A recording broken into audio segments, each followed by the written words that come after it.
RTI act 2005 అమల్లోకి రానప్పుడు ప్రభుత్వాలు ఏ పని కోసం ఎంత ఖర్చు చేసేవారో, ఏ ప్రభుత్వ అధికారి ఎటువంటి అధికార దుర్వినియోగానికి పాల్పడ్డారో ప్రజలకు తెలిసేది కాదు.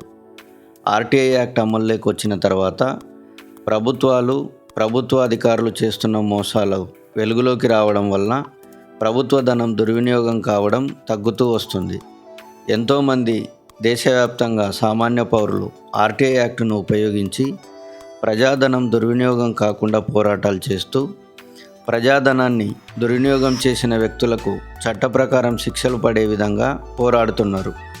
మీ ప్రాంతంలో జరుగుతున్న అవినీతి మీద ఆర్టీఐ చట్ట ప్రకారం మీరు కూడా పోరాడాలనుకుంటే ఆర్టీఐ చట్ట ప్రకారం సమాచారాన్ని ఎలా పొందాలి, సమాచారం కోసం ఎవరికి దరఖాస్తు చేయాలి అనే విషయాలను తెలుసుకోవడం కోసం లింకులో ఉన్న వీడియోను ఓపెన్ చేసి చూడండి.